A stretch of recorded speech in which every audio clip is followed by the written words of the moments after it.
Good evening and welcome to Western New York Athletics High School Weekly. This is Frank Wolf. I'm with Francis Boeck. It's been a few weeks since we've done this, Francis, so welcome back. It's good to see you again. Yeah, it's good to be back here. I like our new studio here with our new setup. I love it, I have to say. It looks kind of professional. What about you? Yeah, I'm not used to this much professionalism when I'm sitting down doing a podcast with you. So, yeah, it looks pretty good. I'm excited about it. We have Josh Pullman came in from West Seneca West, now at Canisius, to kind of give us a nice kick in the rear and say, hey, you guys, you want to look good or not? You're going to need my services. So after what he did with that West Seneca West football team, it was like a no-brainer. So we kind of hired him right on the spot. Yeah, if you guys haven't seen the documentary, you got to see it. It's one of the best things I've seen about a local team like that. Yeah, he deserves all the accolades that he's going to get out of that, and like I said, we're very lucky to have him. And he got, on the mic where it says WNY Athletics, he had those done for us. Very nice. I mean, the guy's a pro, so we're lucky to have him. But so it's been a while. I mean, we crowned state champion since the last time we've really done this. Yeah. Today's show, it's kind of like the old other podcasts that we've done in the past. Today we have Emma Faso from C.A.SH to talk a little bit about girls hockey and how that season's going. You're going to sit down with her and have a nice chat. Tom Cesira, you know him from Grand Island. He's a football player there, and he's also a hockey player. And a lacrosse player. He's going the next level. You like interrupting me. I forgot about that. It's been a while since we've been together. But, yes, Thomas will be here. They had a game today against Kenmore East, your Bulldogs, and they had a tie. So Coach Prey doing a heck of a job with those Bulldogs as of late. So Tom Cesira will be here. Nate Murdy, speaking of the Bulldogs, the Kenmore East basketball and football player, the quarterback, he's going to be live in studio with us. We'll get his thoughts on how the season's going, and we'll talk a little boys basketball. I believe you'll be doing most of that. Girls basketball, Roger Weiss from Inside High School Sports will be here. We have Matt O'Rourke. He came on the scene for WNY not too long ago. He'll be bringing you up to date on all the latest in Section 6 and Monsignor Martin Wrestling. So we're excited to have him here today. And I think that's it as far as guests go. Yeah. Those are the only people I know that are dropping by. We won't have any phone calls, so you don't have to worry about us taking calls and that kind of thing. It's more of just a live sit-down interview type style as to how we're going to go about this and things of that nature. We'll talk about what happened at Maple Grove last weekend with Roger. I know I want to get his thoughts on everything that happened with Kurt Fisher. I got a tweet earlier from Zach Fisher, his son, who sounds like he's going to be going to Chautauqua Lake next year for his senior year to play football there and maybe even finish out the rest of the year there. It's certainly possible. It really sucks what's going on down there from the Fisher standpoint, but we'll have to see, and we'll get Roger's thoughts on that in a little while. Really, that's about the basis of the show for today. There are some announcements. I've got a couple from Pete Schneider here. He's the Monsignor Martin guy. He holds all together. He holds the glue to the Monsignor Martin in terms of press releases and that sort of thing. He does a great job. The executive director, I believe, is the role. Yes, executive Okay. director. Well, he sent me this. A couple of coaching positions are open at Mount St. Mary's. They're looking for a track coach. You need to get a hold of Sarah Galante if you have any interest in coaching that track team. Sarah Galante is your contact at Mount St. Mary's. And at Timon, Coach Licata is looking for someone to, the AD Licata is looking for someone to fill those shoes at Bishop Timon. And at Narden, they're looking for a JV and varsity lacrosse coach.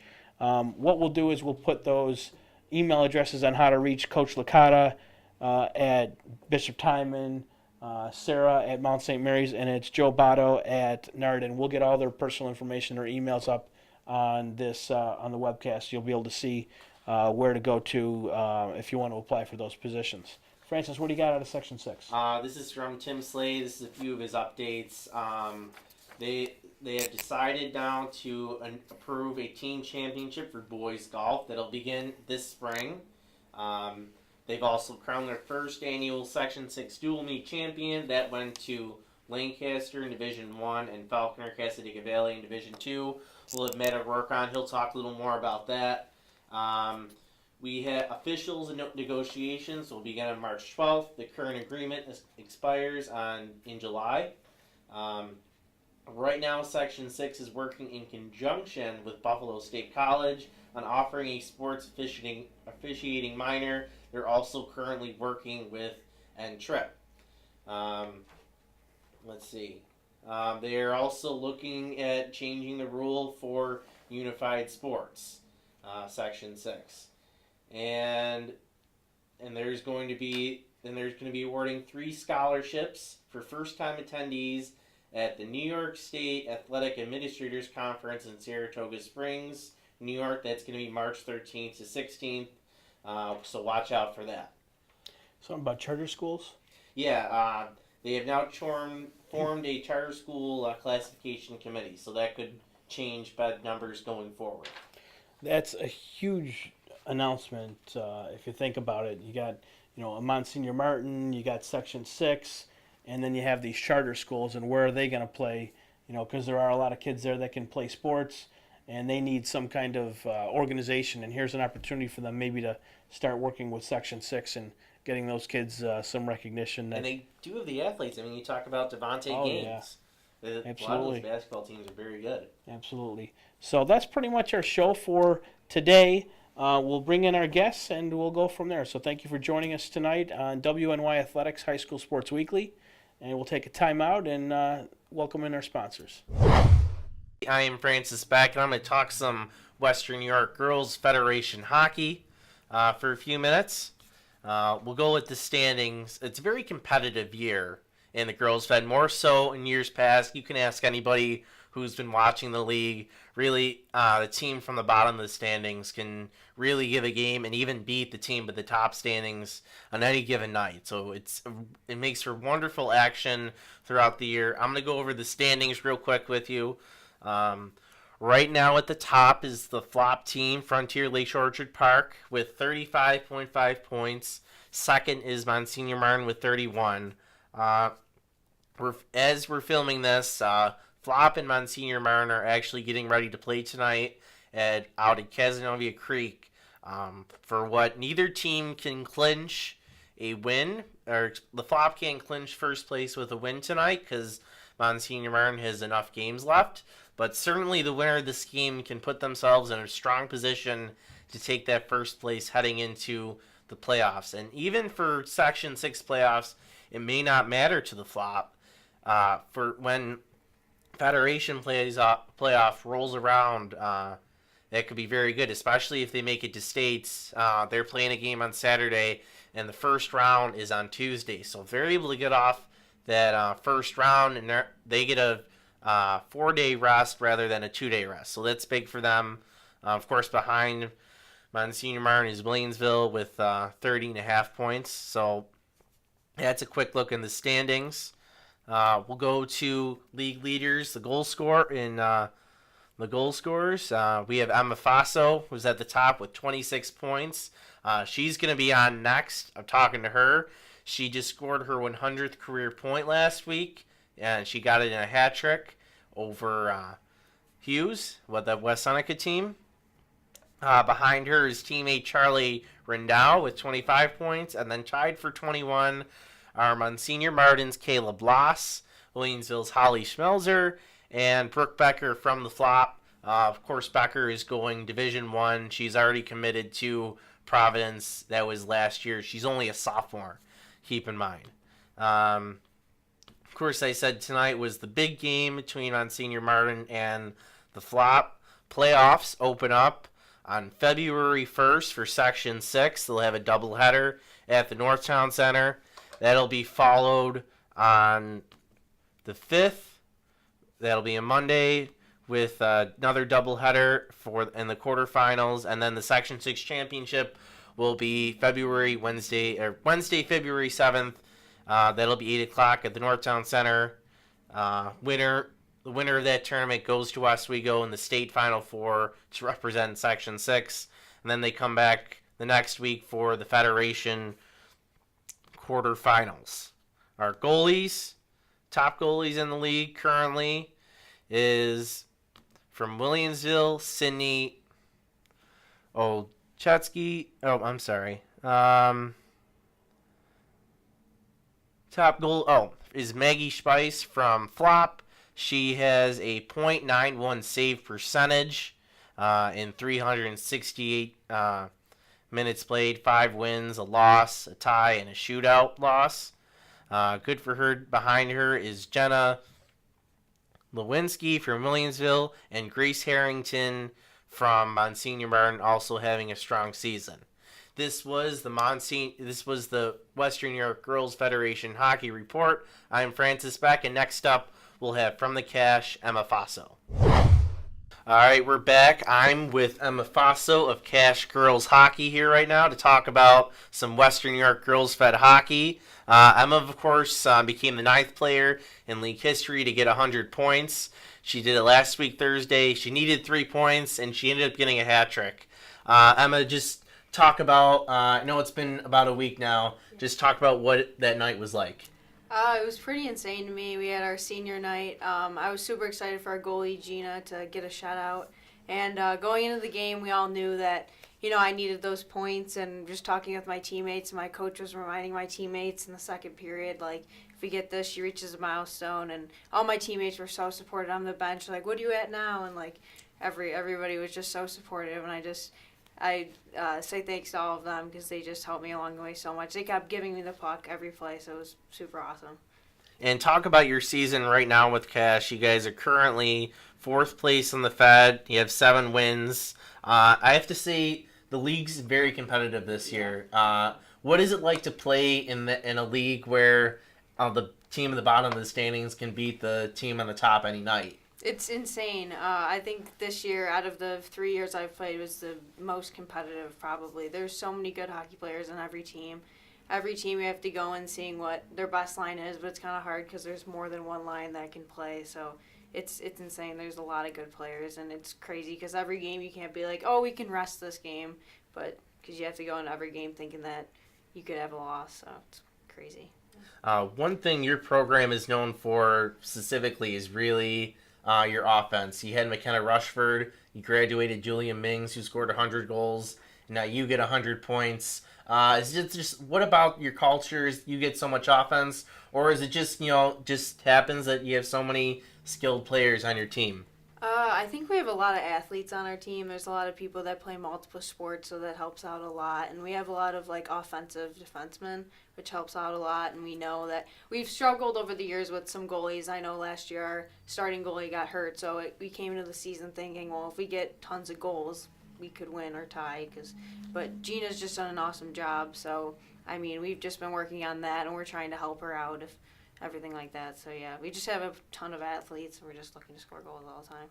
Now in the fall, Emma goes to Clarence, part of the 3 teams, and she led the girls soccer team to the state semifinals. What did you learn from that experience, and more importantly, what do you think you can take from that onto the C.A.SH team as they head into the playoffs? I think our whole team dynamics is just be a family. Like, every one of those girls is my friends, and we just, even after the season, we're all best friends. So, and I think we have a lot of good chemistry on our team, which helps out a lot. And we all are, working towards the same goal, and we just want to win. We just always put in the effort at practice and everything like that, so it contributes to game time. And you have about a week or so, week and a half left in the season, a few more games left. What's going to be the key this last week before the playoffs start? I know we have a few practices left, so we're just going to be working in practice to work on our power play and our penalty kill and everything like that, and just keeping our head high and going into every game like we do, and putting a lot of effort into the practice to get out what we need in games. Now, Josh, I don't know if you got this zoomed in. This was the puck, I believe, that was from the 100th point. Yeah. Did you get it right afterwards? Who gave it to you? My coach actually picked it up, and she gave it to me right after the game. There's actually a picture on the ice because it was our senior night, so there was cameras all around. So, yeah, she handed it to me right after the game, so that was super special. Yeah. All right, that's all I have. Thank you, Emma, for coming in. This is Emma Faso of C.A.SH Girls Hockey. We'll be back with more on WNY Athletics High School Weekly. Welcome back to WNY Athletics High School Weekly with Frank Wolf and Francis Beck. Our next 2 guests are Ron Pilot and Jonah Saihaki of the Wheatfield Swords, the Mite Major team. They are at 14-5 on the season. They just played 99 Hockey, a team from St. Catharines, Ontario, in which they won 6-2. Jonah over here, to my far right, had a hat trick. Ron over here had a few helpers and a penalty for fighting. Is that what it was? I don't know. Hooking, I think. Hooking. Okay. Well, say fighting. No, Okay. just kidding. Say hooking. Okay, so how's the season going, guys? Good. We beat the Pew twice and we've tied them twice and we've lost. Talk about the Pew. Are they the top team, the worst team? Like we're tied with first place. You're tied for first place? Yeah. Yeah. Oh, okay, great. Well, that's excellent. That's a pretty good season so far. Have either of you guys ever dropped the gloves? No. No? Last year I did and I got a 4-minute. Woohoo. All right. Well, that, fighting doesn't solve everything, so maybe you guys shouldn't be fighting on the ice. But if you do, it's okay.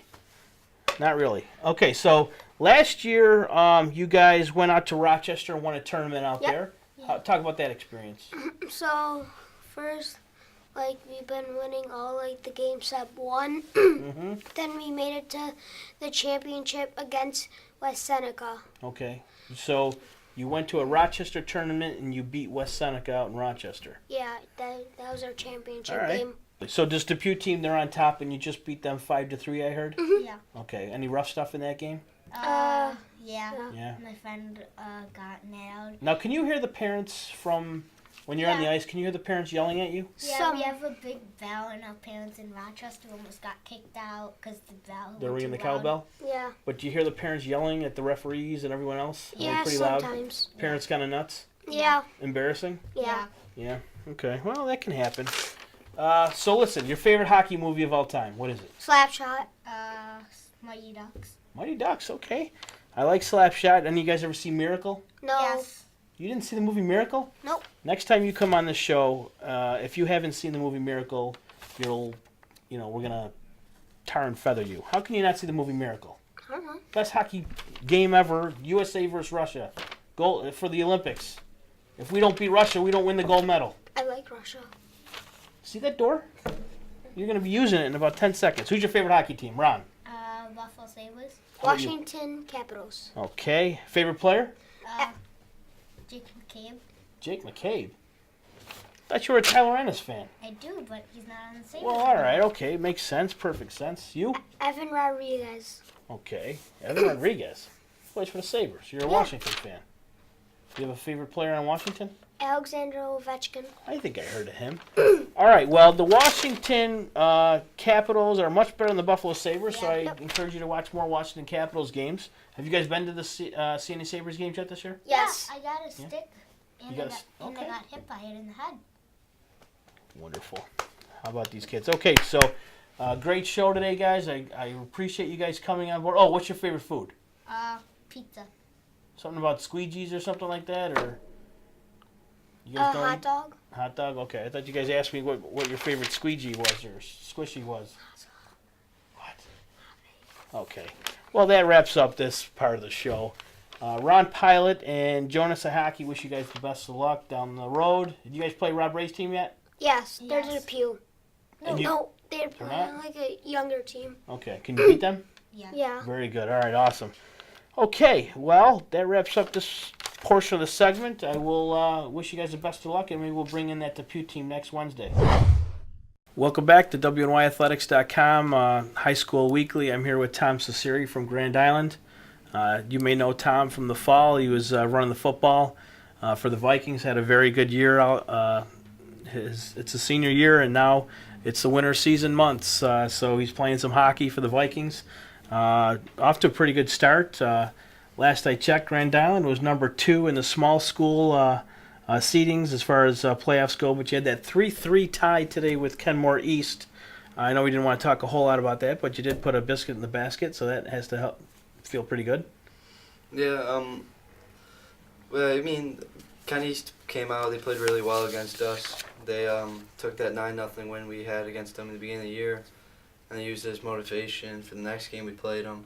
And they came out hard, battling for every puck, and then we kind of just sat back. We didn't really play our game. We kind of played a little passive today. I've seen Kenmore East play 2 games. The first time was against West Seneca West, and it looks like it took maybe a period or two to get their legs going and maybe catch up with West Seneca West, which seemed to be a pretty fast, athletic team, very skilled. But looked like they were dominating them for the first two periods, and then East started to come back. Like West Seneca West let them back in the game. They still won that first time out, but second time around, those two teams played. Ken East won. So I don't know, if a team beats up on a team early in the season, that second time around, sometimes I don't want to say play down to their level, but maybe they take them a little bit for granted. And with the coach who's got a state championship, you got to remember that there's still a very well coached team who's going to have that team ready to play.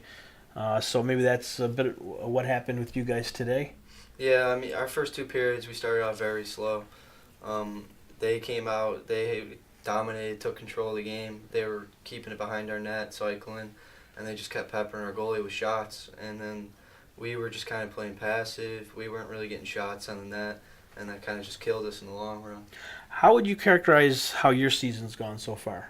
My season, I'd say I started off very slow when we went up to north to play St. Lawrence and Plattsburgh and Ogdensburg.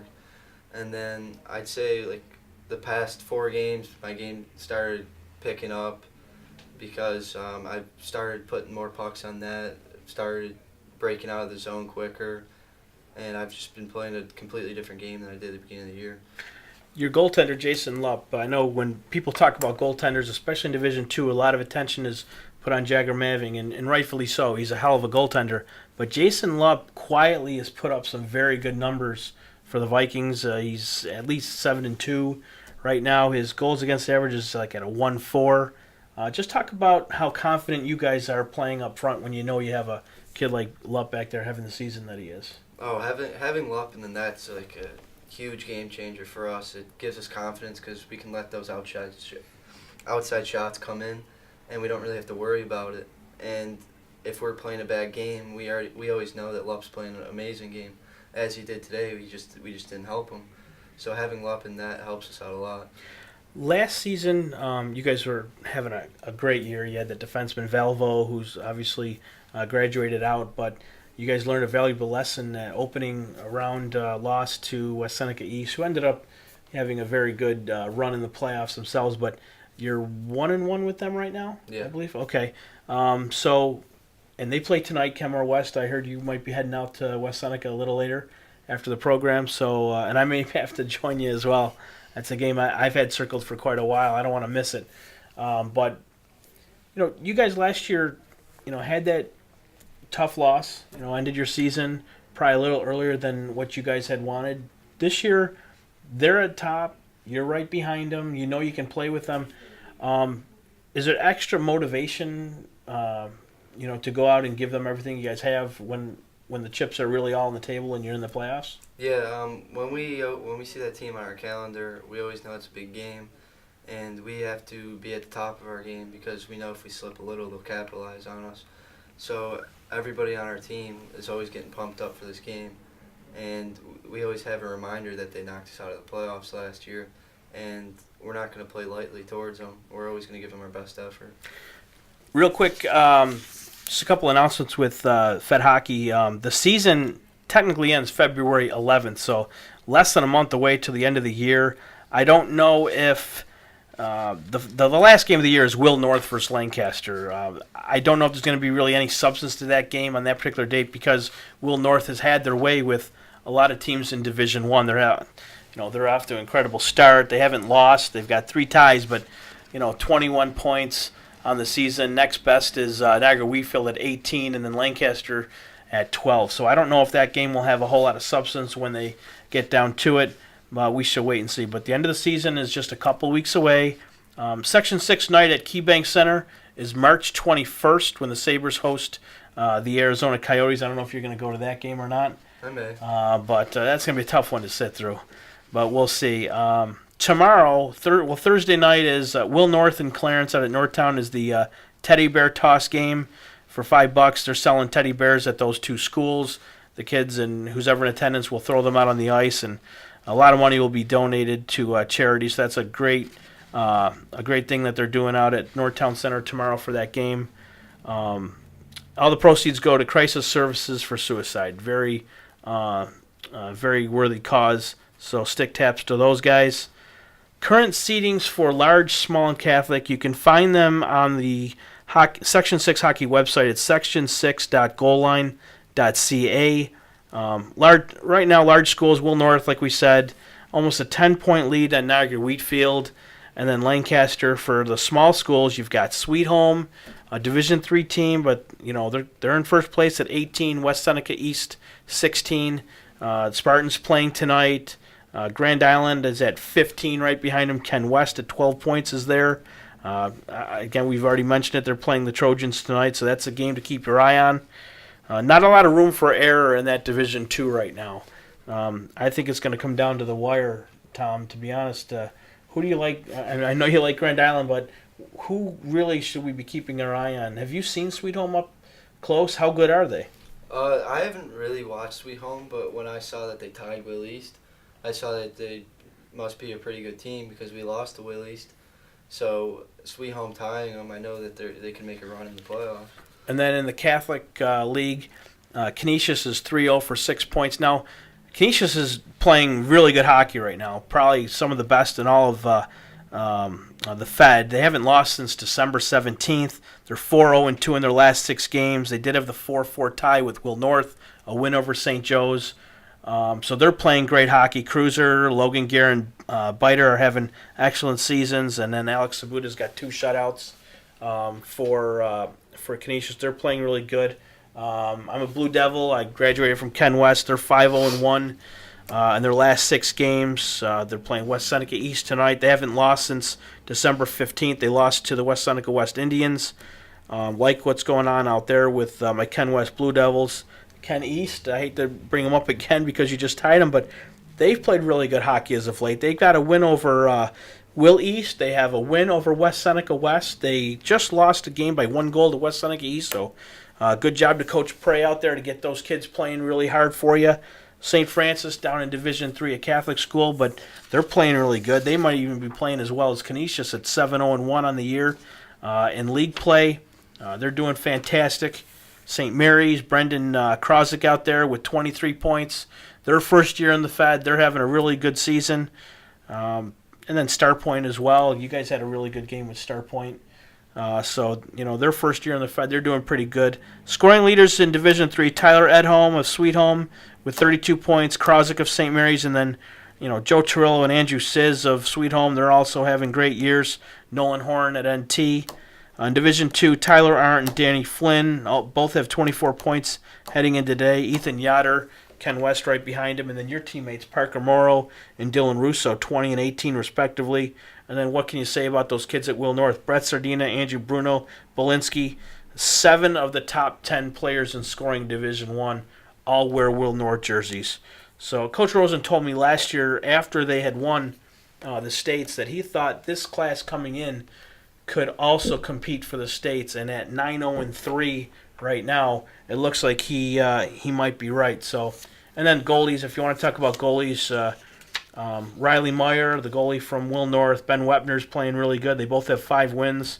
Jagger Maving out of West Seneca East, 8-2 on the year, 188 goals against average and 3 shutouts. Vinny Vaccaro, shout out to him, and then Sweet Home's Michael Lisman, shout out to him as well. They're having fantastic seasons, and it's only getting better, and it's down to crunch time. If these teams, you guys have a really good team, if you guys can control your emotions and play hard to the whistle without taking stupid penalties, you guys all have opportunities to win. And I want to just throw this out there. I've seen some games where, a team might be up by 6 or 7 goals with a minute or 2 left, and your best player's out there chirping at a referee. He gets tossed. What happens? He's out for the next game. So keep your emotions in check and just play hard, but play smart and, watch your language out there. You don't want to get thrown out of a game when you're up by 8 goals and then you're going to miss the next one. It makes no sense, and it's selfish, and it just hurts your team. But, Tom, I really appreciate you coming on with me today. It was nice to finally meet you and get you in studio. Best of luck to the Vikings. I think you guys have as good a shot as anybody. If you end up playing my Ken West Blue Devils, I'll try to be as impartial as possible. But thanks for coming on today. Thank you for having me. Appreciate it. That's Tom Cesira of Grand Island, and that'll wrap up this segment of Boys Fed Hockey. And we'll continue on with boys basketball next.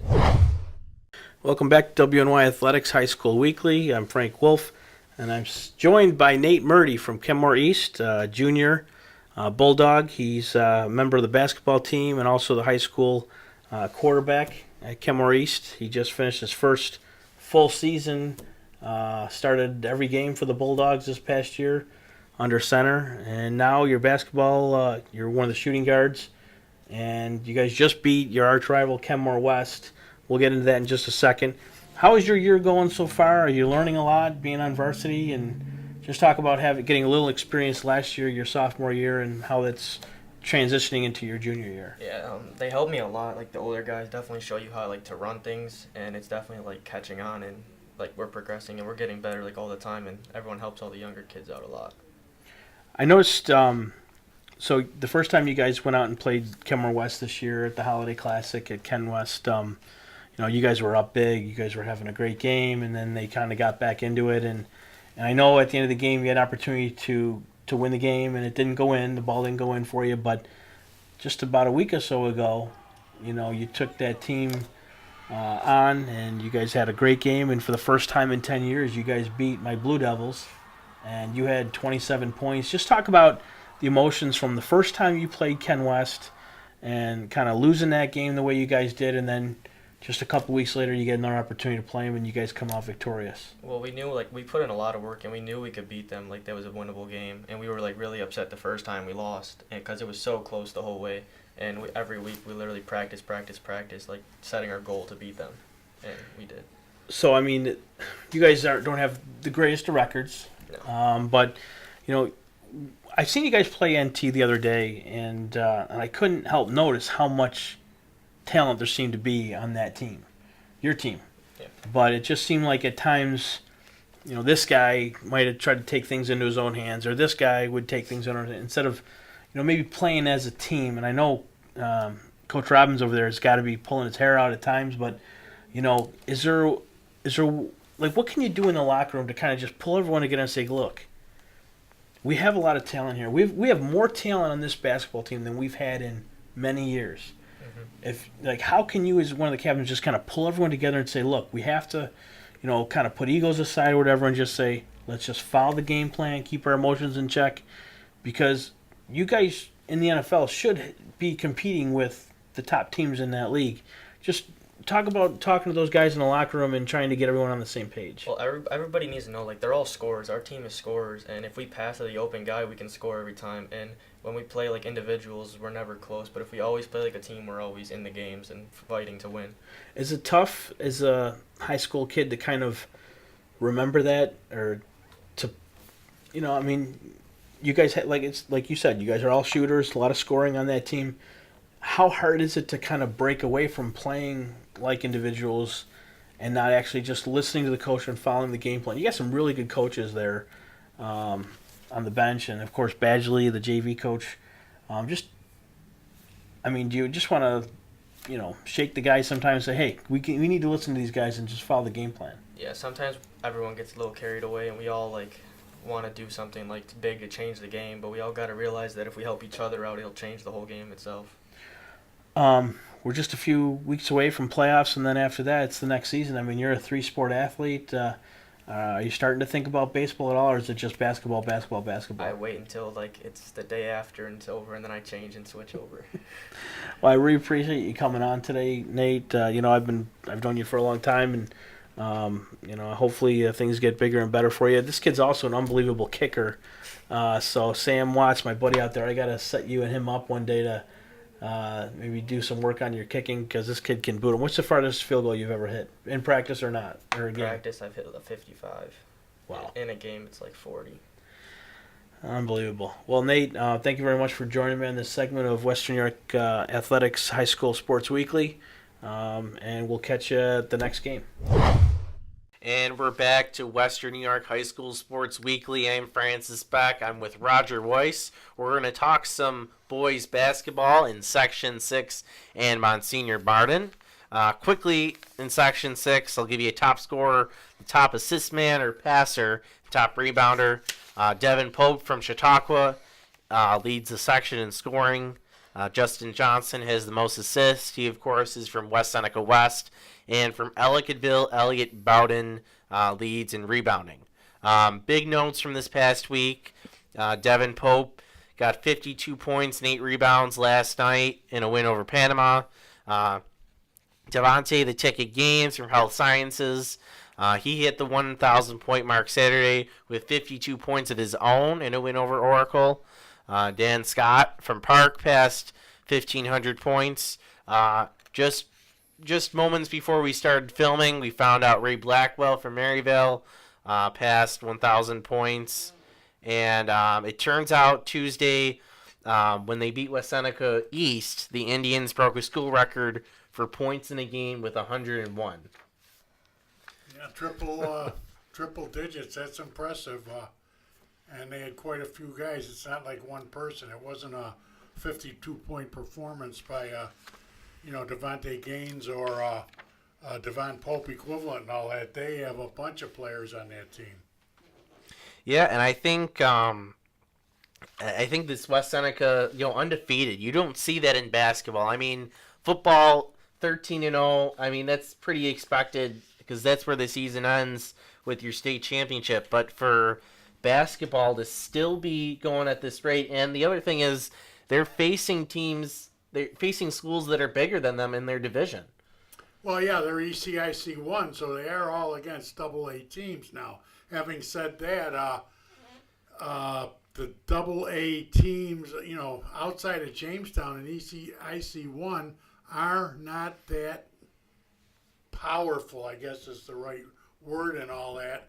And I am a little bit leery for West Seneca West's sake, and bearing in mind it's my wife's alma mater, so I no discouraging words, if you will, but I kind of question the strength of their schedule, and as a result, will they be playoff ready come February, late February?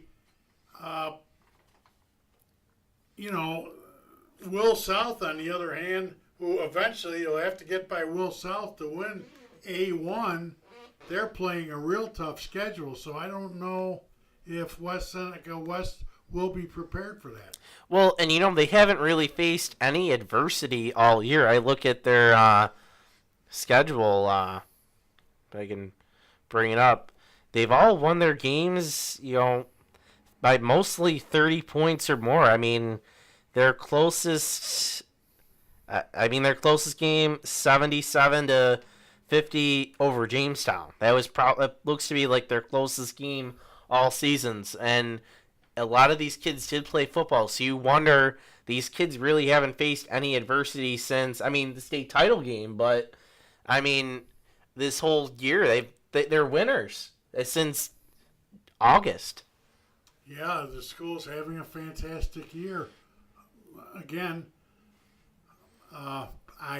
you just mentioned 20-point win against Jamestown. You beat a Ben Drake team by 20 points.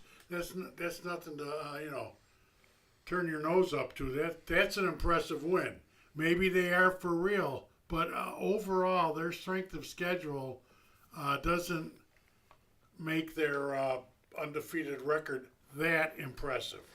We'll move on to Monsignor Martin. Jump ahead there. Park came up with an upset. They beat top-ranked in the state Canisius on Saturday pretty handily, I might add. Dan Scott, he had 25 points in the win, and he's now over 1,500 in his career. What did you think of that, Roger? Was that an upset in your mind, or was it just more an upset that it was done so handily? Probably. I'm guessing, not having been at the game or reading that much about it, that the Crusaders were not all that. They had an off night. I don't know. Park is good. They can't be overlooked. I don't think they're the team they were a year ago, but they have a couple of good players. If you don't bring your A game, they are, unbeatable. I don't know if that's the correct word, but yes, and it was in Park's building too. I'd be interested in the rematch, and again, the Monsignor Martin playoffs. Can hardly wait. Yeah, that's certainly going to be good. We talked about Ray Blackwell. His Flyers are currently 9-2 this season, and at the top of the PowerPoint scale in the A2. We talked about A1, B1. Quickly, we have Lackawanna on top. City Honors not too far behind. Anybody from the small schools? I know we talked about Chautauqua a little bit with Devin Pope that has really impressed you this year. I haven't seen them yet, but I kind of look out for Franklinville. Everybody's watching the Franklinville girls. Franklinville boys, not too shabby. Coach Haskell doing a fine job. Boy, I'm going to put a lot of mileage on my vehicle because between the boys and the girls, take a few trips down to Jamestown for those C and D semis and or finals. Yeah, they're certainly going to be good there. They're currently second in Class D, just behind East High School in Buffalo. And, of course, you say East. East, Class D, Starling Bryant, defensive specialist. And like I said, repeated myself on the Saturday morning show with Anthony Caligiuri, what a radical coach that Coach Starling is. Francis, do you realize if you hold a team to 39 points, you only have to score 40 to win? It's amazing. Amazing. Why didn't I think of something like that? No, Starling Bryant preaches defense. Yes, once they get the ball in transition, then they can go down there and they can do all the running and gunning and shooting as long as it doesn't affect the defense. If it affects the defense, that's when he clamps down. And Roger, I know you have the schedule in front of you. When do playoffs and things actually get started for the boys? Okay, for the boys, the play-in round would start on Tuesday, February 20th. Now, bear in mind, there'll be some games after regular games that'll be scheduled there. There'll be non-league games because some teams that are seeded won't have to play a quarterfinal game until Friday the 23rd. And that means some teams would have to go over a week. So they may have scheduled some non-leaguers knowing that they were going to, not, be beyond the quarterfinals and all that. But the boys' first round is February 20th. And that is a play-in round. And that would probably be just Class B. All the other teams don't have enough. Well, I take that back. As Class C, there is no C1 and C2, so it might be Class C as well. They have to play in just to eliminate teams to have enough for the pre-quarterfinals.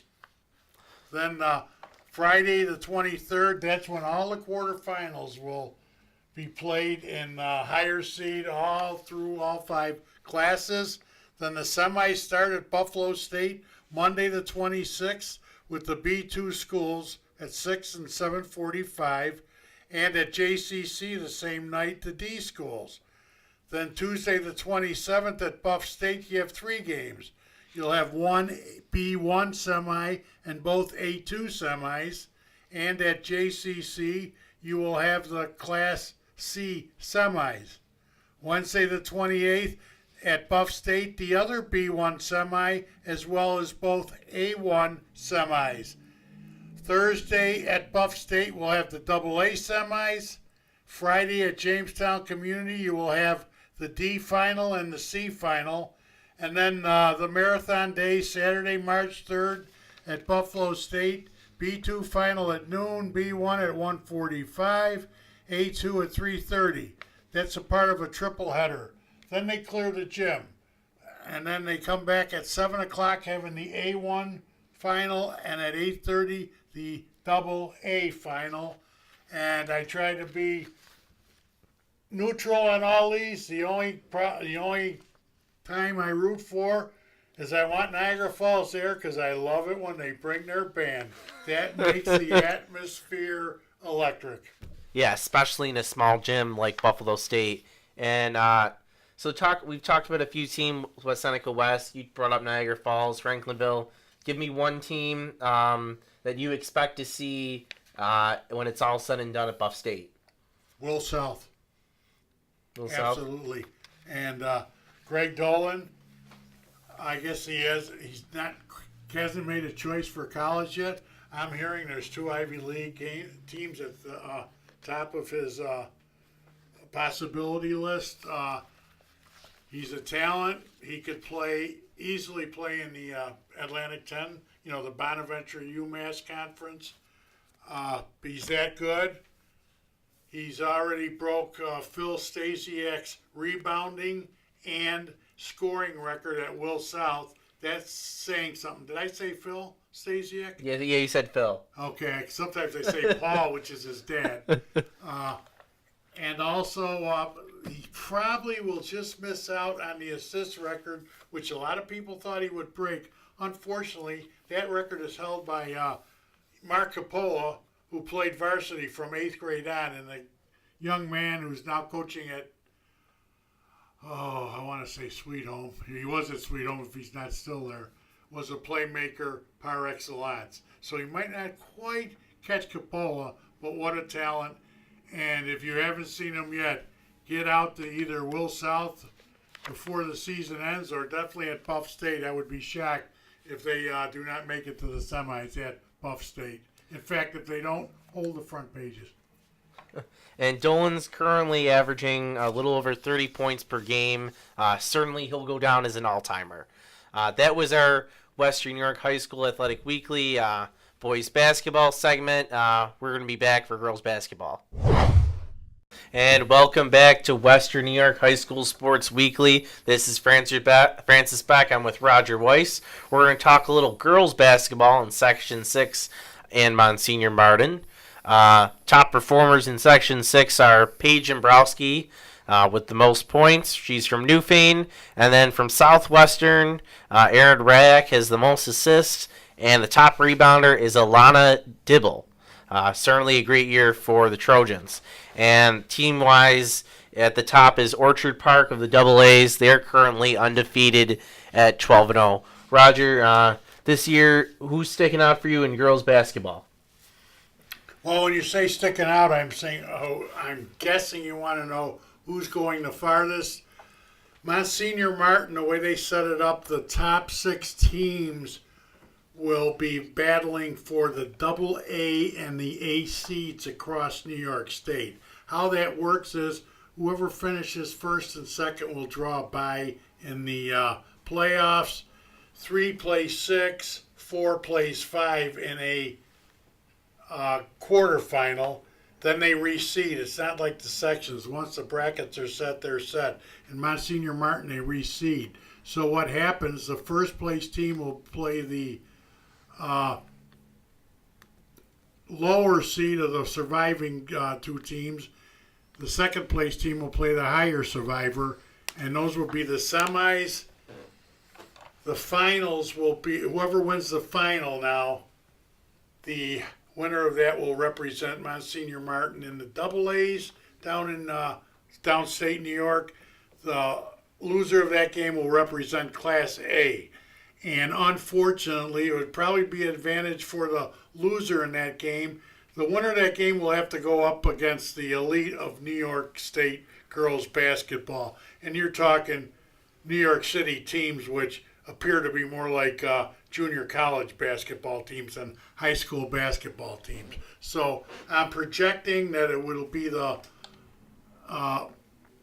Cardinal O'Hara Lady Hawks and the Sharks of Sacred Heart will play in the finals. Probably they will face off against either Mount St. Mary's or St. Mary's of Lancaster in the semis. That could change. Then the surviving 5 schools will do a similar 4th and 5th or 10th and 11th for that matter. Will play a play-in game. Then they will have a semi and final between those 4 teams that are left, and whoever comes out of there will represent Class B. Again, I like the loser of the probably Sacred Heart versus Cardinal O'Hara game, representing the Class A in New York State to have a real good chance to win the New York State title. As far as the section schools, whoever comes out of Class D and I'm projecting that game to be Panama versus Franklinville. To me, should it go that far, that would almost be the de facto New York State Championship game. Whoever comes out of there should go all the way, in my opinion. Class C, you have, Allegheny Limestone? Pretty much, they're going to come out of the section. How far they can go, I don't know. Not too familiar with many of the teams outside of Section 6 in Class C. Class B, boy, you could almost pull names out of the hat. You alluded to Paige Emborski from Newfane earlier. Her Newfane team right now looks like the best team to come out of Class B, but it's by no means a lock. And I don't see Class B being that successful beyond Western New York at Section 6. And Francis, I'm sure you know, I hope I'm wrong on that one. Yeah, currently the Panthers are 12-1 on the season. Their one loss is a non-leaguer to Depew. That was back in late December. Going back to, you talked a little bit of O'Hara. They lost some kids from last year, but they're a young roster, a small roster, but they're still handling their local teams well. I remember coming into the season, there were some people who speculated this may be the year their run ends. They've been beating Western New York teams for the past 4 seasons. Are you a little shocked that they are doing this well? No, because of the system they play in that, they're relentless. They only have 8 girls on their varsity, but all 8 are involved. He rotates them in. It's not a case where the 2 best players play, 35 out of 40 minutes. They're fresh. Come the fourth quarter, when these other teams are starting to suck air and all that, and panting and all that, because of the way Nick O'Neill rotates these girls, they're ready. They're almost as fresh in the fourth quarter as they are in the first. I don't know how well that will work against Sacred Heart. Now, Sacred Heart has depth. They have 15 girls, and they play 8, 9 girls. Carrie Owens doing a real good job taking over there. If there's a glitch in O'Hara's armor, it might be Sacred Heart. The other Monsignor team I want to talk about, with the team that also has a new coach, is Mount St. Mary's with Fran Snyder. They've actually impressed me, and I think they're a little better than what they've shown. They beat St. Mary's of Lancaster the other night, if I'm not mistaken. They handled them pretty well, in which I thought was the, third place game, if you will? Yeah. And what does that mean if you finish third? Chances are you'd have to go up against Sacred Heart rather than Cardinal O'Hara in the semifinal, which looks like to be an easier road. Easier test. Pick your poison, Sacred Heart or Cardinal O'Hara. But, they got the transfer girl from Utah, Lois Garlow. Yeah, she was the top high school player, I think, as like a freshman, as a sophomore over there. So certainly a lot of talent. Yes, there. And she's playing real well, I guess. When she was here locally before she went out west, it must have been an 8th grader, because I think she's only a junior now, if I'm not mistaken. Yeah, she's a junior. So she was away for 2 years. She's a good one. They would have to bring their A game. They can't make mistakes, whether they're playing Sacred Heart or O'Hara. If O'Hara and or Sacred Heart look past Mount St. Mary's, they could be in trouble. And keep in mind that the Mount actually led O'Hara when they played earlier this month. So certainly they have their wits about them, and they could put together a game possibly. Again, but like I said earlier, in fact, earlier in the year, I believe it was at the El Pastor, Amherst had Cardinal O'Hara beat after 3 quarters. But again, Nick O'Neill rotates those 8 girls in, so you don't have people dragging their butts in the fourth quarter at Cardinal O'Hara and all that. You got to be able to play 4 quarters, and that's why I'm thinking only because of their depth that Sacred Heart may have a chance. They would be the underdog in that game, O'Hare has certainly earned the right to be the favorite, but is it a lock? Not by any means. Currently at the top of the A1 standings are Williamsville South, just like the boys. They're doing well. They're 6-3, but one of their losses came to Pittsford Mendon. Actually, Mendon out of Pittsford from Section 5. Another one came to Bishop Kearney out of Section Kearney, 5. Arguably the best team in New York State outside of those New York City AA schools that I alluded to earlier. Yeah, 2 losses actually came to Bishop Kearney. That was 62-46 in December, and then a few weeks ago they lost 72-38. So they're certainly battle tested in A1. Yeah, and I don't see anybody from A1 challenging Will South. Will South stays healthy. I can't see them. Now, then you get to the crossover game against the A2 schools. A2 is a war. You got 4 teams, any one of them that could come out. East Aurora, Iroquois, Lakeshore, and Amherst. All very good teams. And that is, to me, whoever comes out of there would be the only thing between Will South winning Section A in Section 6 A championship for the right to go up against Section 5. Currently, the Blue Devils lead that division. Power points. They're 8-3, and they actually have 2 games that they still need to make up. So that could, and they're both league, or one of them is a league game. The other is a non-league, so that could help them gain some more points going on. Yes, but having said that, Iroquois and East Aurora, I believe, have to play each other twice, and both of them have to play Lakeshore at least one more time, if not twice. A lot of those games coming up, and that could switch the PowerPoint scenario. Basically what it is, and if you go down there, the last time I looked at it, the 5th place team in there isn't anywhere near the other 4. So chances are the top 4 seeds are going to be the 4 team. And you talk about an entertaining semi and final in Class A2 girls, that would probably be the most competitive one for the basketball purists. Yeah, you got Amherst. They lost Claire Wanzer, but they're still on a roll. Lakeshore, Iroquois, East Aurora. East Aurora.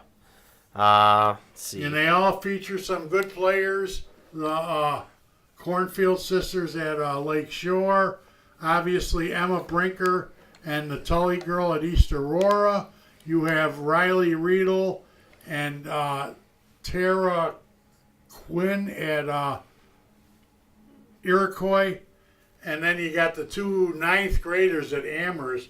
The younger Wanzer girl, Claire's sister Ellie, and Emma Klein. Yeah, the Klein sisters. Yeah. I know the news, when they were talking about the write-up a few weeks ago, indicated that Emma Klein is a junior. She is not. She is only a 9th grader. They are going to be, they're young, but they are good. Boy, if I had if you backed me against the wall and said pick one team, I think I'd almost lean towards Amherst. The only thing they don't have that the others have is height, at least. The others being East Aurora and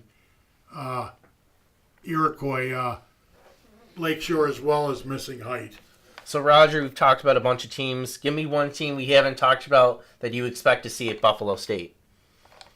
Well, when you say Buffalo State, you also got to say and JCC, Jamestown yeah. Community, Franklinville and Panama for sure. Class C, Allegheny and Limestone. Class B, when you say Buffalo State, bearing in mind it's only the finals for the girls, whereas the boys, they have semis and the finals at Buff State. So I assume you mean which ones in the semis and all that. Definitely Newfane coming out of Class B. I like them a lot. Obviously, Will South in Class A1. And I'm not even going to, well, I gave you the 4 semis for Class A2. The only thing we haven't talked about, Double A, the top 4 teams other than Orchard Park. You also have Clarence, Frontier, Lancaster, Any one of them, Lockport might be a sleeper, although the NFL is not nearly as strong, so I don't think Lockport would be tested. But I think if everybody brings their A team, the team I like best in Double A would be the Clarence Lady Red Devils. To get after Orchard Park, to take down Orchard Park. I'm not all that crazy about Orchard Park's schedule this year. Okay. They did beat East Aurora in their own, holiday tournament and all that. Yeah, they're undefeated. I would have to see the rest, and of course, you probably play the rest of their ECIC1 opponents at least one more time.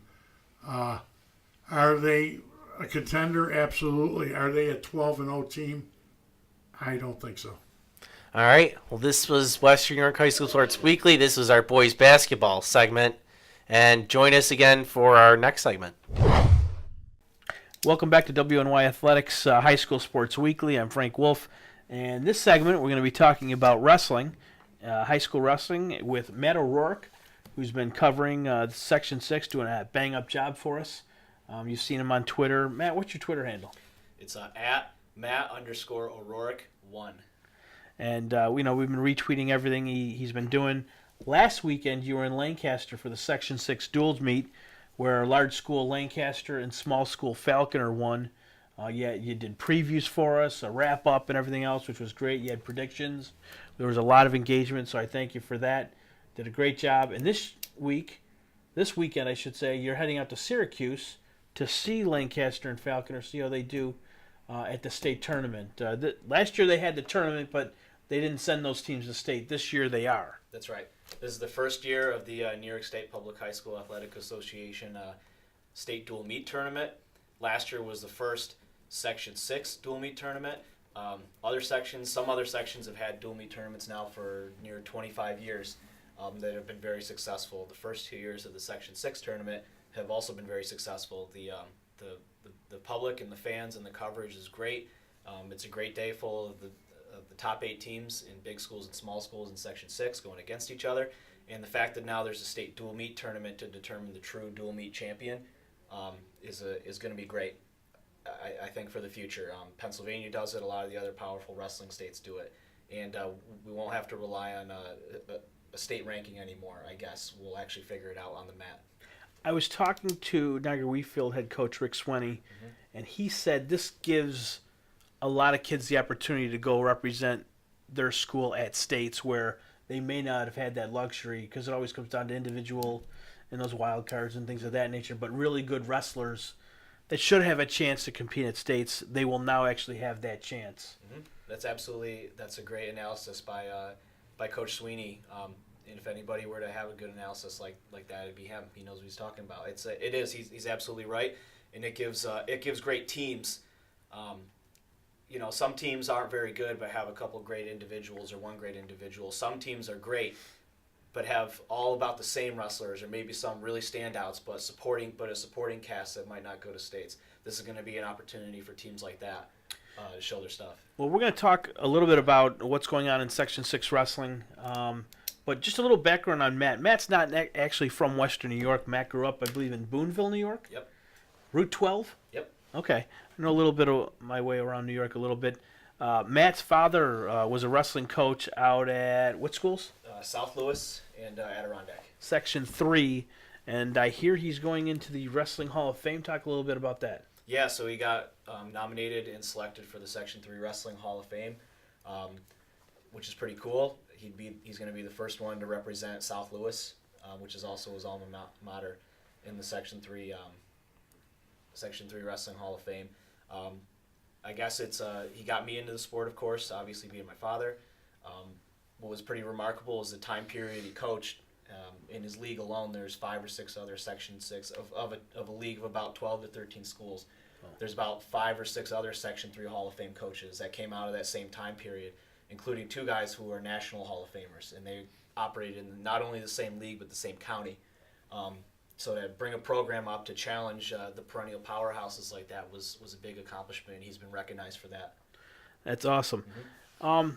Getting back to Section 6, Lancaster and Falcon are heading out to Syracuse. How do you think they'll fare at the state level this weekend?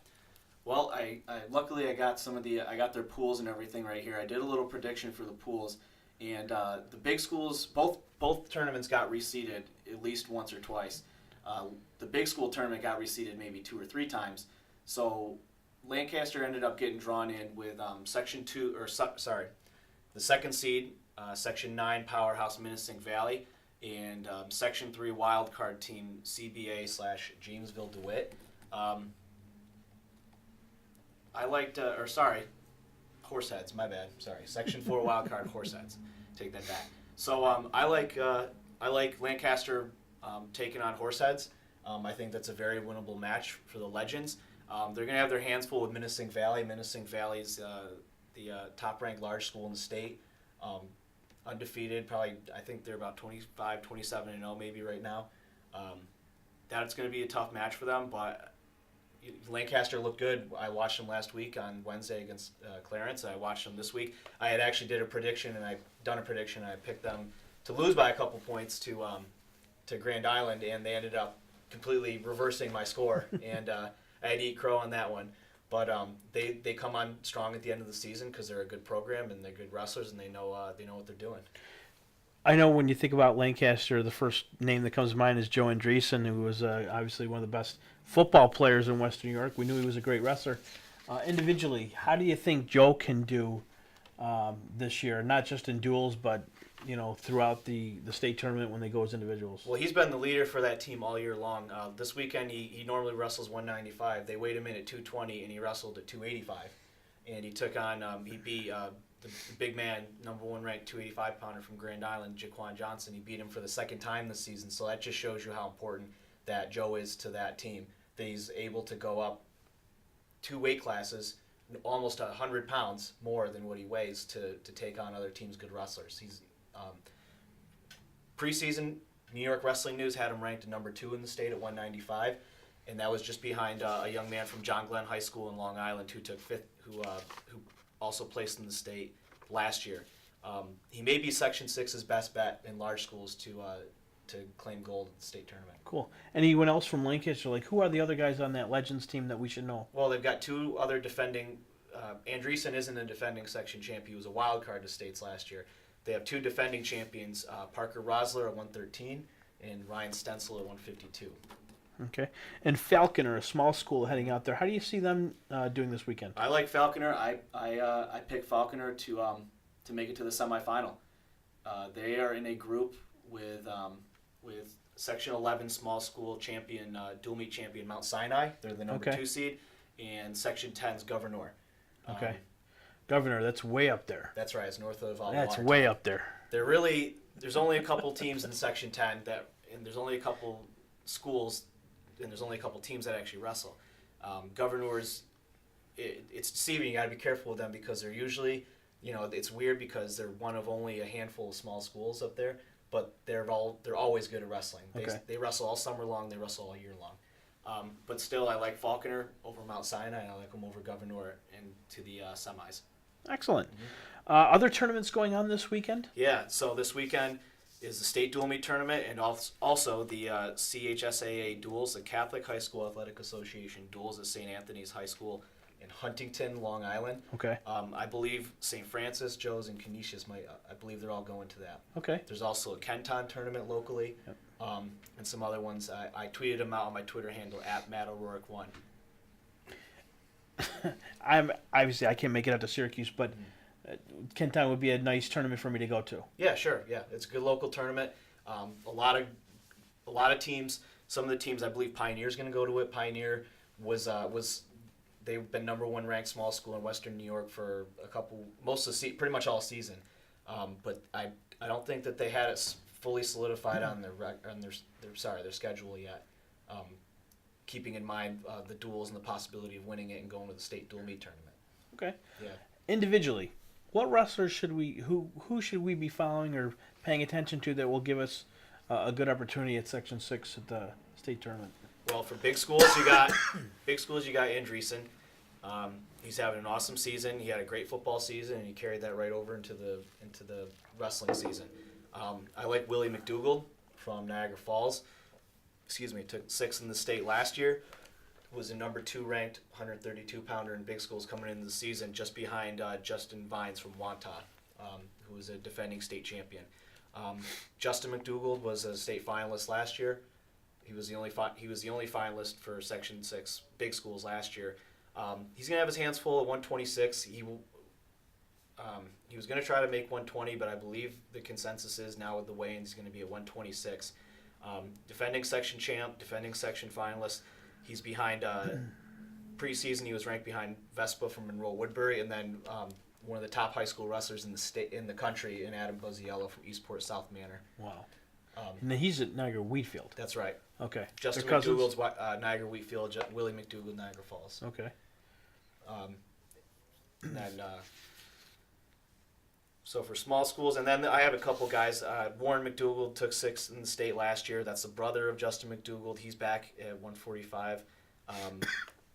And then in big schools, my man Jaquan Johnson from Grand Island took 3rd in the section last year, but he's been the top big guy in 285 all season this year. In small schools. Getting back to Lancaster, Grand Island, they met earlier in the year. Yes. Grand Island was not 100% when they first met. Yeah, they were missing some guys. They were missing. Okay. I know at least they were missing Danny Embledge, who was a section finalist for them last year. They ended up. That was a non-league match. They're NFL, ECIC, Lancaster. So Lancaster showed up, won by 2 points. So that was a good match earlier in the season. But yeah. What are some of the other schools around Western New York that we should have our eye on as well? Okay, well, Lancaster. I mean, clearly Grand Island. Wheatfield had a good showing this weekend. They've been coming on strong towards the end of the season. They took 3rd at the duels. They beat Frontier. I would watch out for Frontier. They've got a full lineup. They're well coached, and they wrestle very intelligently on the mat. Clarence obviously is always good. Hamburg, Jamestown, there's teams like that for large schools. For small schools, obviously Falconer, Akron, Alden upset Pioneer in the semis last weekend, Okay. which was pretty cool. Was that a real upset too? Would you consider? I would say so. Yeah, Akron Alden came in as the 6th seed. They beat Iroquois, the 3 seed, in the first round, and then they beat the 2nd seeded Pioneer in the semis. And they look tough doing it. They got a lot of tough individuals, and they wrestle as a cohesive unit. Newfane won the Niagara Orleans League. Olean and Falconer actually wrestled tonight, Wednesday. Whoever wins that one will be one step closer to the Cattaraugus Chautauqua Athletic Association Division I title. And then after that, I would say Chautauqua Lake, Fredonia, Randolph, Portville, some of those tough southern tier small schools. How do you get all this information? I know there's armdrag.com and a couple other websites, but who do you go to for information? Well, I go to Armdrag, obviously, so shout out to some of my sources. Armdrag, Wrestling Review of Western New York does a good job putting together just Section 6 only, integrated big school, small school, team rankings, and individual rankings. CNYWrestling.com, my guys back home in central New York. Long Island Wrestling Association, they cover all of the Long Island events in sections 11 and 8, and they also put out all of the Catholic schools rankings as well. New York Wrestling News has a lot of great stories and individual and team PowerPoint rankings, and then New York State Sports Writers Association, and then of course the NISFA.org, where there's always great resources on there. Nice. Small schools as well. And of course now with Matt contributing to WNY Athletics, we have great wrestling reports from you. So, don't be afraid to check our website out, and Matt will send you on where to go to get information on other sections of the state. Matt, what else is going on in the world of wrestling at Section 6? Well, I want to briefly go over the small schools, too. I got to give love to the small schools. I'm a small school guy, so I guess maybe in terms of who to watch out for in small schools, we're looking at Falconer actually in an interesting statistic returns the fifth most points from the state individual tournament last year. They got 3 guys who are returning state place finishers. They got Dylan Grayow, Okay. 4th in the state last year. Dan Torres took 5th in the state last year, and Corey Keefe took 6th in the state last year. So they're all the top guys back at their weights this year. 152 and 160, and Grayow and Torres are the top ranked guys. Is there a guy named Giuseppe out there? Yeah, Giuseppe Hoos. Yeah. So Giuseppe is he was preseason ranked in the top 5 in the state. He's I remember hearing his name last year. What do you do? I'm looking at it right now. So he's been going back and forth with Zach Trim from Maple Grove. They've Okay. had their own little Yep. rivalry this year. So Nice. Trim is the defending champ. Who's beat Trim at the Morales tournament in Falconer? So that'll be interesting. There's a lot of good small school individual rivalries, especially in the upper weights right now, with guys that were ranked preseason in the state or guys that are returning state place finishers and who's beating who. It's happened a lot. Another guy to look out for, I guess, other than Torres at 160 is Chautauqua Lake's Bryce Rowe.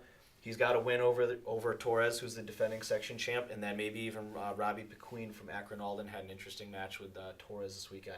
He was up 5-1 and ended up losing 11-9 in overtime, but it's definitely someone that is, may mix it up. You mentioned off camera. You mentioned a kid named Robbie Penhollow. Yeah, that's a classic. Penhollow is right now the top ranked 70-pounder in Western New York. Okay. He's been an awesome addition to those upper weights for Falconer, who are just lights out. Watched him last weekend. He's tough. Penhollow is for anybody who knows Western New York wrestling, is a classic Falconer wrestling name. Yeah, he's a great addition. They may add he's eyeing a section championship as well. These names you mentioned, they're so familiar because we heard them all fall. They're all football players. Penhollow, McQueen, Andreessen, obviously. All these kids that the kid from Chautauqua Lake you just mentioned. Yep. But talk about Jacob Sorrow from Akron. I know he's wrestling right now at 170. I can't say I've seen Akron Alden wrestle too much this season just because of where I've ended up, but he should challenge Penhollow for the Division II title if they end up being at the same weight, which I'm assuming they are, at 170. A couple weeks ago we were talking, and you mentioned that kids have to have so many matches and to qualify. Are they there? Because we had all those cancellations and postponements, tournaments. Tournaments canceled for weather-related issues. Teams couldn't make it to Lockport. Yeah. Does that have a major effect on these kids qualifying? Well, if the coaches, if they're able to find events and they're willing to go to them on a lot of things have been happening on weekdays. There's been Monday tournaments. Okay. There's been weekday, like 2 or 3 team round or 3 or 4 team round robins, and that they just got to get the points in, especially for some of the young men that are contending for section titles, not only here but throughout New York State. This is happening as well, especially upstate New York. So I can't think of any situations where anybody's got any points to spare, but I'm sure it's definitely for scheduling issues. It's definitely been a problem this season. We got Section 6 under wraps. Monsignor Martin St. Francis beat St. Joe's last weekend. What does that do for the Catholics? Because I don't think Canisius and St. Francis have wrestled Yes, yet. they did. They did wrestle. St. Francis won. They did? Yes. Okay. So Joe's St. Francis came down last week they wrestled last Friday. It was a very good match. I was very surprised. It was the first time I've been to a Monsignor Martin match. It was very good. No forfeits. Good wrestling. St. Francis came away with a win, and they wrestled Canisius tonight. And so last week wouldn't have secured the league title for either of those teams.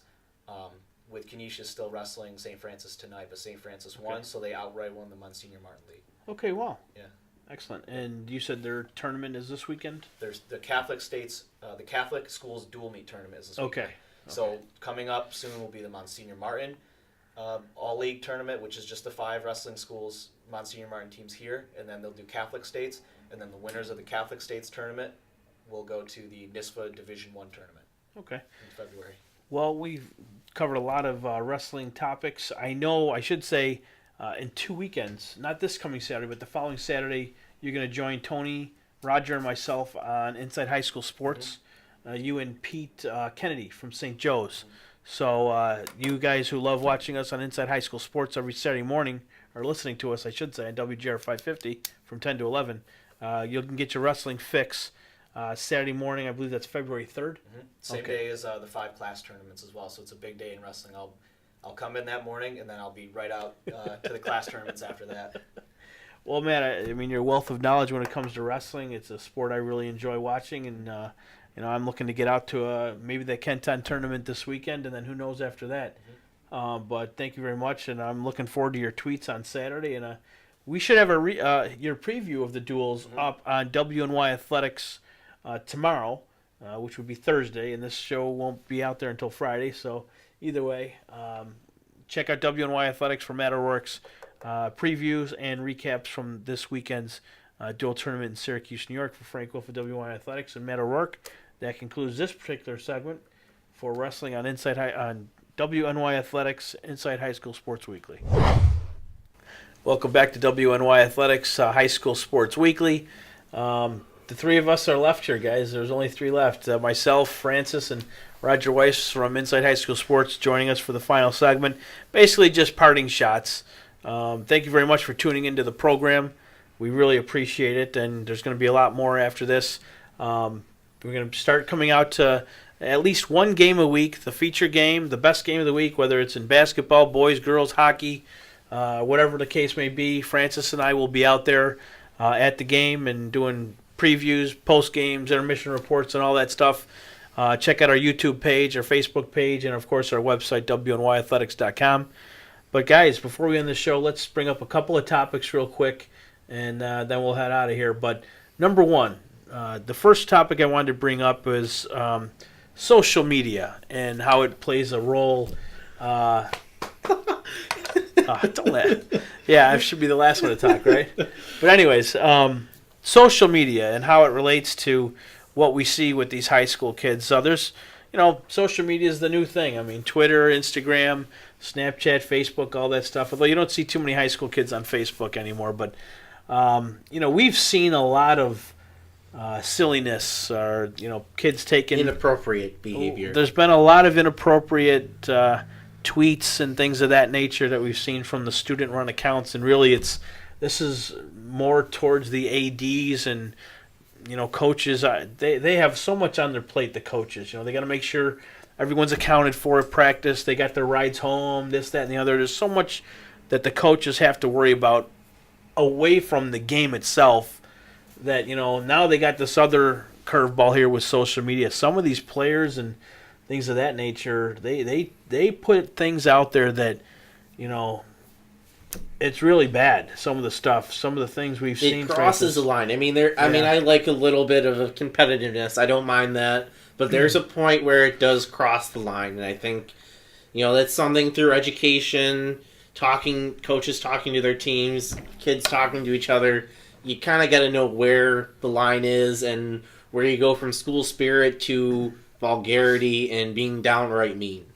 Last year, Francis, in the fall, we went out to North Tonawanda before. I think it might have been before the TNT game. We had a nice little sit-down with then Coach Henry Fumerly, who's a great guy who we miss and we love, and we can't wait to see him back on the sideline soon.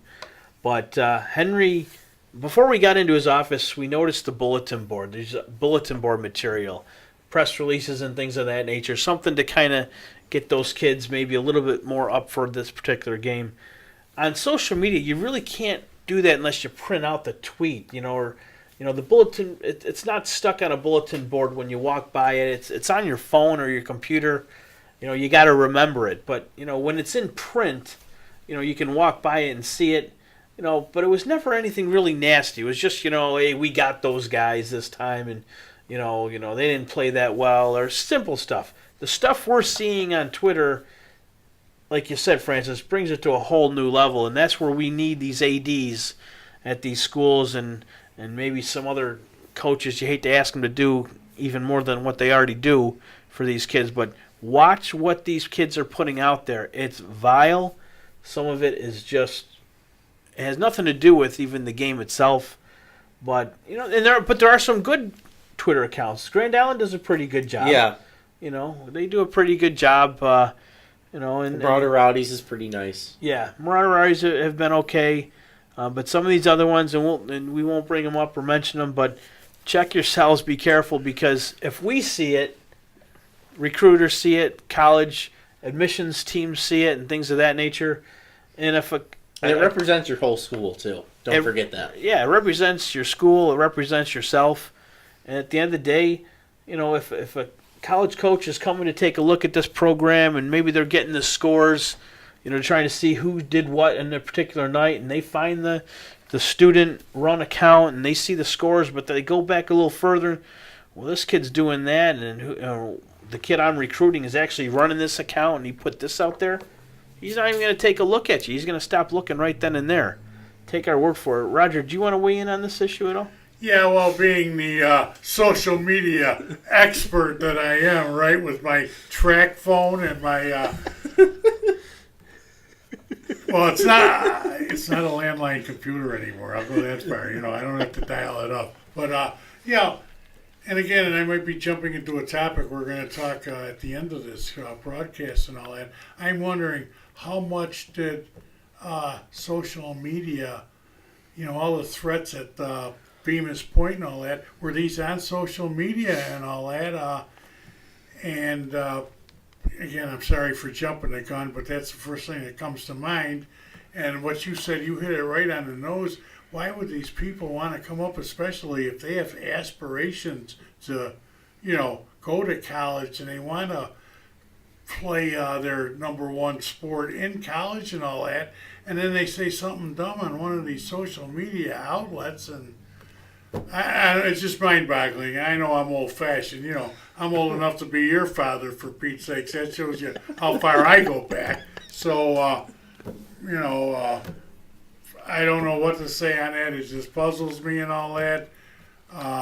Fortunately, I don't have kids. The dogs don't have any social media accounts, so I don't have to worry about it. But some of these parents out there, they must be petrified and devastated with what either their own youngsters put on media or what the people that their youngsters hang with put on media or go to school with. Yeah. It's, wow. Yeah. I don't know what else to say, Frank, but that's mind-boggling to me. I know in college you'll see a college game on TV, or you're at a college game, and you'll see they'll take a cutout of the opposing quarterback's face and put it out there, and they'll make fun of it, or they'll find a compromising picture of someone on the team and blow it up 1,000 times, and they'll be in the stands showing it up when the guy's taking a foul shot. I've started to see that creep into the high school level, and it's just ugly. And then you see, I hate to bring it up, but you see some of these kids really break down and get closed off and go into depression. You've seen literal suicide because of the way that these kids have attacked each other on social media, and that's what scares me, and that's why I bring it up as part of the parting shot. Where do you draw the line between that and bullying? It is bullying. It is. It's absolute bullying, and that's what. Then why is that allowed? Because there's supposed to be this anti-bullying thing, but stuff like this is people are looking the other way. That's of course, why their parents might have a friend in high places who can pull a few strings and all that.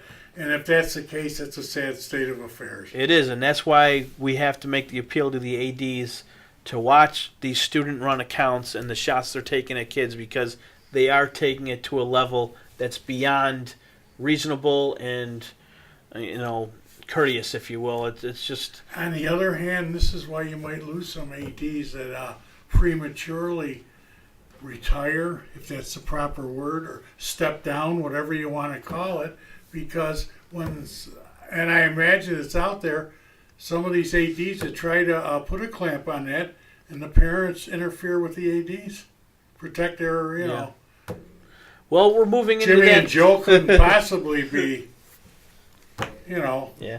Well, it's funny you mentioned that. We're bringing our next point of order. Francis, why don't you start? Yeah, I've noticed I've been to a few past few games I've been at. I'm not going to say where they were, but I've noticed the parents were extra loud and, complaining about everything from a foul to a penalty call or no penalty call.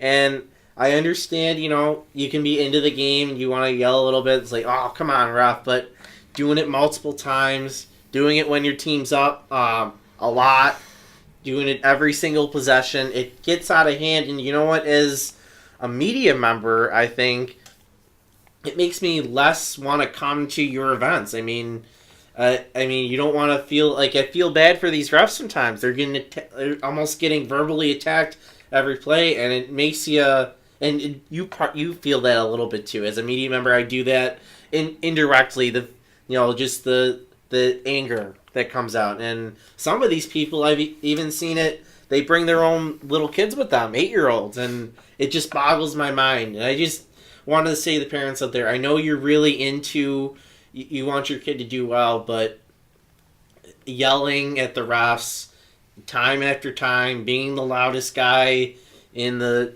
gym or the arena, arguing with opposing parents, it's just not a good idea. Don't do it for the sake of your kids. The saying is, let the kids play, let the players play, let the officials officiate, let the coaches coach. Just once, I'd like to be at a game where some of the parents walking out and say, boy, it's a good thing that official was as incompetent as he was, or we'd have never won that game and all that. You never hear that end of the thing. I don't like the open criticism on that. And don't get me wrong, I don't agree wholeheartedly with a lot of the officiating, whether it be in football or basketball. But I will say to you, sitting next to you at the game, Frank, I think number 43 got away with one in there. But I would never berate the officials. And the other thing I noticed, everything is fine until the official makes his first questionable call.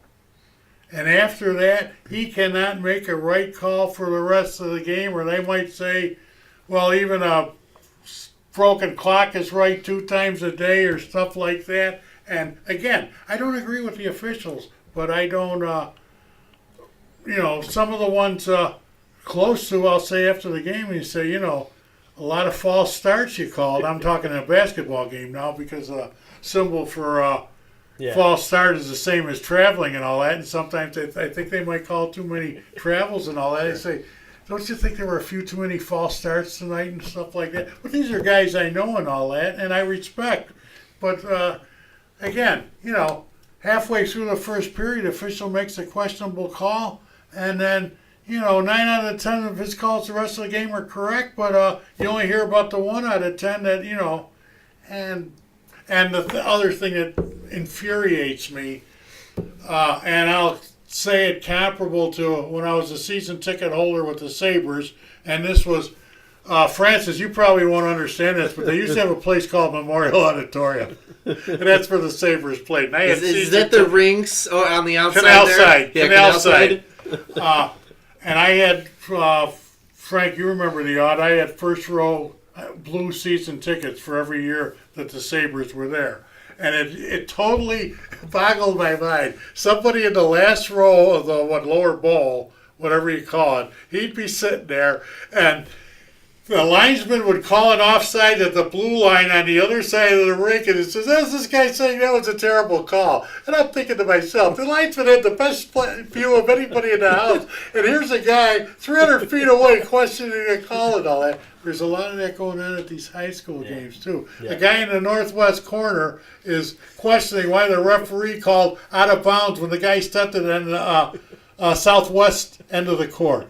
There's a lot of that going around, too. I wish I had the vision that these parents have. They could probably see through the wall and see the JV game in the next gym. Well, you know what? I hate to interrupt you, Francis, but you constantly see it. Numbers are down for officials. There's a reason why. Because people don't want to do it anymore because of a lot of these parents. We got referees in their 70s because they can't get replacement from incompetent officials. Yeah, and it's a sad Not that they're bad, affairs. excuse me. If Benji Blumen's watching the podcast, obviously he's a year ahead of me at Riverside, and he's still one of the best. But they just don't have that many. No, it's and a lot of it has to do with these parents are just a little too obnoxious, and worried about maybe their safeties at times, and it's not just always the parents. It's even some of these players. I saw a kid just the other day giving it to an official. I'm like, throw that kid out of the game. Or at least tee him up. Yeah, get him out of here. Get him off the court. Get him out of the game. The respect factor, it's down big time. And do you think there's any part of that sometimes the coaches overdo it with the officials too? And the parents see that, and so they figure that's, why not? The referee must be bad if the coach is arguing with all that, and that gives them their permission, if you will, to Yep, berate sure. the officials. But the a relationship between a coach and official is much different than the one between a parent and the official. Most often, these coaches know these officials better, and they know exactly how they want to do that. That's a very I've heard that from the official side. It's a very keen relationship that no parent should feel like they're on any equal ground with the coach in that matter. I would agree with that. I agree with it too, but the point is, the parents see it, and some of these Yeah. coaches are a little, I won't Dramatic? say more disrespectful, I'll say less respectful Okay. and all that. And the parents think, well, I must be right, even the coach disagrees, Yeah. blah, blah, blah. You know, there's one thing between the coach disrespecting the official and the coach working the officials. The Yeah. coach works the officials all the time. Good That's point. part of the game. Good point. All right, and then our last topic. Last topic, it was announced last week that Kurt Fisher was going to be stepping down as head coach of Maple Grove. Roger, you have a great history down there. You go to more Maple Grove games than anybody, except for probably Kurt. But your thoughts on that whole debacle? It just boggles my mind. Here's a guy, over 200 wins in football. I don't know how many wins in basketball, but it's up there. State champions, section champions, and I don't know what it is. If there is a, what do you want to say, hard-ass version of there, you don't see it. Maybe he keeps it within the confines of his domain, if that's the proper term and all that, which is the way it should be and all that. I'm just totally blown away by this thing. One of the things I like about him is, when you want to get opinions on the athletes, you're trying to pick a all-Western New York team or an all C.A.SH team down there and something like that. When it comes to all Western New York, I don't want to hear coaches talking about their players. If you did that, we would have, in basketball, we would probably have, 30 first-team all-Western New Yorks and half a dozen players of the year. Yep. Because other than the one or two, what do you want to call them, stone cold locks for all-Western New York, every other coach thinks his one guy is like the third, fourth, or Sure. fifth best. Right. And I take, I won't say it goes in one ear and out the other, but it's certainly with a grain of salt that I take somebody talking about their own player. I want to hear about a coach's all-opponent team more, and Kurt epitomized that, Sometimes he overdid it. You listen to him, and it's hard to keep a straight face. Because, oh, no, you see number 55 over there? He's not going to college. As soon as this season's over, he's going right to the NFL. And he's got 3 other guys that are almost as good. Talking about, again, I'm being facetious Yeah. at some point, but that's how he was. He never, he always talked about the people that he had to go up against on any given day. And I respected him for that. And, there are some coaches out there that, I don't even want to talk to. It's part of the game. You have to and all that. Kurt, I look forward to when Sure. I only wish Bemis Point wasn't 60 miles away from me in, North Boston and all that. I'd love to go to all their games Yeah. and all that, but then I miss out on these other teams. And, I wish they played on Saturday night. I'd go to all their games if they played on Saturday night. Well- Pine Valley used to do that, at least their home games, and I would go to their games. There was news at the end of the year that Maple Grove may have to merge with the team coming into this 2018 fall football season. What team were they talking about merging with, or what? That's a good question. They were with Chautauqua Lake, were they right, not? up a few years ago. It's kind of tough. I know last year when Frewsburg was looking for somebody to merge with, and the scuttlebutt was they were going to have to go with Jamestown so it wouldn't affect bed numbers and all that, or another school would have to change classes and all that. And of course, Jamestown, they were set. They didn't have room for people from Frewsburg. And so you would think the 4 smaller schools in what I call Greater Jamestown, because you got Southwestern, which is Southwestern Jamestown. Maple Grove, which is Bemis Point, would be basically northwest Jamestown. You got Falconer, which would be northeast Jamestown, and Frewsburg, which would be southeast Jamestown. I don't know, would Frewsburg, and if they had trouble last year, do they have more numbers this year? Would they be able to combine with Bemis Point? I don't know. I don't know the answer to that. We've heard a few times that the Randolph-Frewsburg merger might not have been it wasn't off to a great start. It was a little rocky, but it seems like they got their issues worked out, and they seem to play some pretty good football at the end of the year, and maybe those schools will stick together, but who knows? They may have a separation, and maybe Maple Grove picks up Frewsburg, like you're saying, but, we heard before the show, Zach Fisher sent us a message that he believes he was going to be at Chautauqua Lake next year. Well, what if those two schools merge? Well, they did before. It makes sense if Chautauqua Lake is willing, and of course they have the I can't think of his name. Forgive me, but when they were with Maple Grove, he was the Chautauqua Lake coach, was the assistant to Kurt Fisher. Okay. At least Kurt had the title. I think. Oh God, boy, if you're watching, forgive me, coach, but he took care of the defense. Kurt took care of the offense.